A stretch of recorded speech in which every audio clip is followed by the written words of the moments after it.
welcome back to Martin's Home and Garden Houseplant of the Week. This week we are talking about the most special plant called the Thai Constellation Monstera. This is the plant of all plants. If you're a plant person, this plant is on your wish list. It is probably one of the rarest plants in the houseplant realm. It's rare because of the way it's produced. It does not occur naturally in the wild. The typical Monstera deliciosa, you've seen it trendy everywhere, originate from kind of the Central America regions to like Mexico to Panama kind of area. So this is that kind of environment that this plant would thrive in. However, this was grown and created in a lab in Thailand. That's why it's rare. It does not naturally occur in the wild and I think they have to reproduce these through tissue culture, which does take quite some time, and they are very scarce in their availability to the general public. So these guys do have kind of a high price point depending on where you get them from, but they are so valuable and so pretty with their really kind of speckled, dappled white variegation that they have. If you love houseplants, you know that variegated plants are very, very sought after.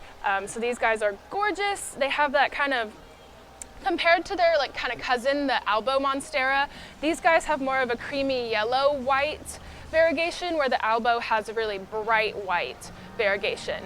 However, these are different besides just the color difference, in that the variegation on these guys will not revert back to green. A lot of variegated plants have a tendency, if they're not cared for properly, they're not getting the right amount of light, they are going to revert back to their green, just regular species. These guys won't do that. They want to be variegated. They will stay variegated, which is very unique for a variegated plant. Another way that they are similar to Monsteras is their care. There's a few differences. For the most part, it's generally the same. If you're lucky enough to get your hands on one of these guys, and we are going to show you how to care for these today, we're going to dive right into the lighting requirements. These guys want a bright indirect light. Variegated plants, the part that's variegated does not have any chloroplasts, so they can't produce photosynthesis in that white part of the plant. Compared to the regular Monstera deliciosa, these are going to need a little bit more light than those because the white parts don't produce, or they're not able to photosynthesize. So yeah, putting these as close to a window as you can. They can handle a couple hours of direct sunlight, but no more than that. No low light for these guys. Just bright light, few hours of direct, no low light. Absolutely steer clear of low light. They will not thrive. The white parts of the leaves will start to die off, and then, what's the point after that if you don't have the variegation and it's dying off? Next thing we'll talk about, which is very important for these guys and is different from the regular Monstera, is that these guys are very prone to root rot when it comes to watering. Do not overwater these guys as best as you can. Wait for the top 2 to 3 inches of soil to dry completely, bone dry. When you fertilize these guys, only fertilize them in the spring and summer. They're not heavy feeders, so don't use a super strong fertilizer either. I would recommend this guy. This is the Osmoco Outdoor and Indoor. Super duper easy. You only have to use it once every 6 months. And since you're only doing it in spring and summer, that's just once a year. Comes with a little scoop, tells you how to measure it out for the size of the pot that your plant is in. Then you just set it and forget it for 6 months. Really easy, and you can't burn your plant with this, which is good if you're spending this much money on Monstera. You don't want to burn it with fertilizer.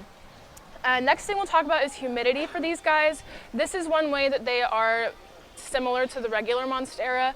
Very much the same humidity requirements for these guys. Plenty of humidity. Humidity will help prevent the brown tips.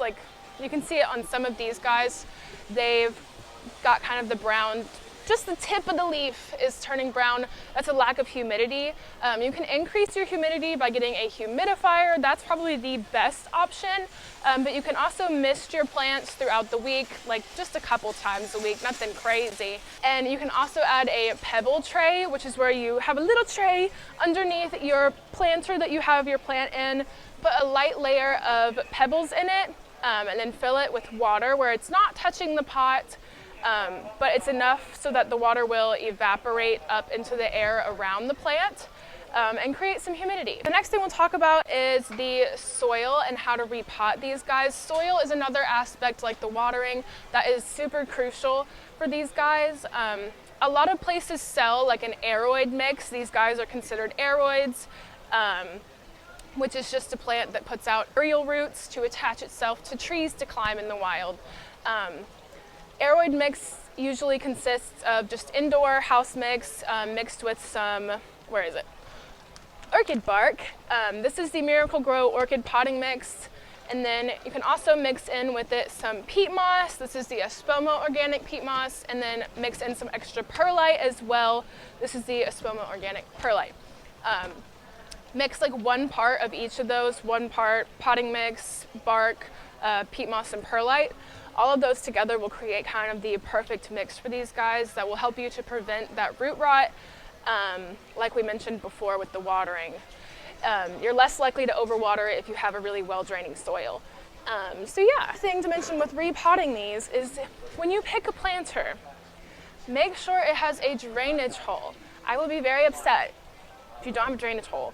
That is like the #1 cause of like root rot besides overwatering your plant all the time. If you don't have a drainage hole in the bottom of your pot, the water's just gonna sit at the bottom. Doesn't have anywhere to escape or go to. It's going to evaporate up into your plant's roots and cause them to just stay moist all the time, which is going to cause root rot when the roots sit in moisture for too long. And then another thing with repotting is not putting your plant in too big or too small of a pot.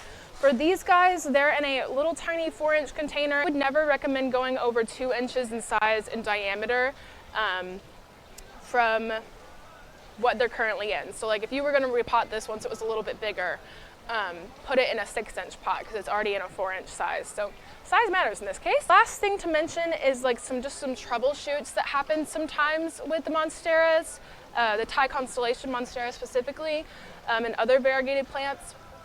Sometimes you'll get a leaf that has a really big patch of variegation like this guy that's really white. Sometimes the variegation, only the variegated part will turn brown. We don't want that because that's why we love this plant, is for the nice white like patches.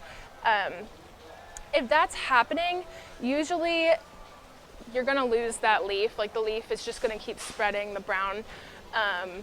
The large variegated areas are pretty delicate compared to the green parts because like I said, they don't have any chlorophyll in there. The only way to kind of fix this is to prevent it. When you first buy your Monstera, don't stress it out by repotting it right away, feeding it with fertilizer right away, or watering it right away. Find it a nice bright spot with the right light and let it acclimate to its new environment for a few days, maybe even a week. Give it time to just chill. And then you can, I wouldn't repot it right away then. I probably would wait like a month to repot it just to make sure that you're not gonna stress it out too much. But then after the week, you can still water it. You can go ahead and fertilize it, whatever. But yeah, that's probably the best way, just prevention on that part. Sometimes it can also be watering or humidity issues, but if you follow the steps we mentioned before, that shouldn't happen to you. It should be okay. But that is all for this video. We will see you guys next week. Thanks for watching. Bye!